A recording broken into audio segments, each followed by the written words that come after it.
परंतु स्थिति आपके समक्ष है। वासुदेव कुटुंबकम एवं सर्वे भवन्तु सुखिनः विचारधारा वाला देश, जहां आज नक्सल समस्या ने गंभीर रूप धारण कर रखा है। प्रश्न उठता है, ये नक्सली है कौन? समाज के सबसे शांत, शहरों से दूर जंगलों में रहने वाले तथा खेतों के माध्यम से अपने जीवन यापन करने वाले वो लोग जो अपने पूर्वजों द्वारा दिए गए धरोहर को बचाने के लिए सरकार के खिलाफ हथियार बंद हो गए हैं और अंततः ये लोग नक्सली बनने पर मजबूर होते हैं। महोदय, आधुनिकीकरण के नाम पर उन गरीब आदिवासियों की जमीनों को छीन ली गई तथा उन्हें मजबूर कर दिया बंधुआ मजदूर बनने पर, किंतु आज उनकी अधिकारों की कोई बात तक नहीं करता। मन समर्पित, तन समर्पित और यह जीवन समर्पित। मैं पूछता हूं, देश की धरती तुझे क्या दूं, क्यों दूं और किस लिए न्यौछावर करूं अपना सब कुछ तुम पर? क्या इसलिए कि मुझे देशद्रोह जैसे शब्दों से नवाजा जाए या इसलिए कि मुझे फर्जी इनकाउंटर में मार दिया जाए? जी हां अध्यक्ष महोदय, कुछ ऐसा ही समय था जब मान्य सूर्य लखन भैया सोहराबुद्दीन तथा तुलसीराम प्रजापति को फर्जी इनकाउंटर में मार दिया गया। यह कैसी विडंबना है महोदय, हमारे विपक्षी साथी द्वारा मानव अधिकार का संरक्षण किए बगैर ही राष्ट्रीय सुरक्षा की बात करते हैं। जब आम लोगों का कोई अधिकार ही नहीं हो तो इस स्थिति में राष्ट्रीय सुरक्षा का क्या मतलब? मैं पूछना चाहता हूं अपने विपक्षी साथियों से,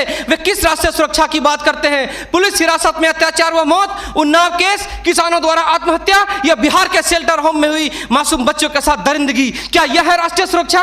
राष्ट्रीय सुरक्षा का अर्थ सिर्फ सीमा की सुरक्षा नहीं बल्कि सीमा के अंदर रह रहे व्यक्तियों की सुरक्षा से भी है। अपने हक को मांगे जाने पर लोगों को नक्सली तथा आतंकवादी करार दिया जाता है तथा यह सुरक्षा देने वाले पुजारी आईपीसी की धारा 124A के तहत गिरफ्तार कर उन्हें देशद्रोह का मुकदमा चलाते हैं, फिर फर्जी इनकाउंटर में भी मार गिराते हैं। जबकि सुनील बत्रा बनाम दिल्ली प्रशासन में माननीय न्यायाधीश ने स्पष्ट किया है कि फर्जी इनकाउंटर हत्या के समान है।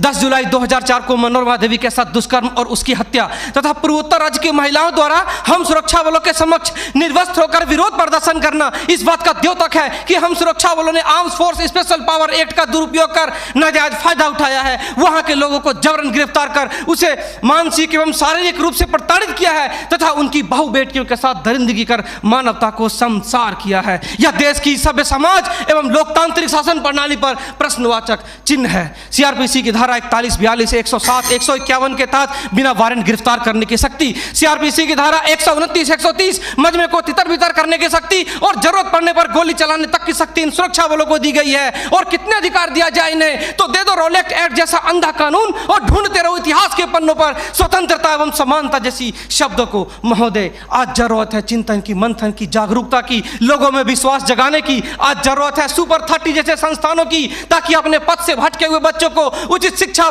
भोजन इत्यादि का प्रबंध कराकर उसे विकास के सही मार्ग से जोड़ सके।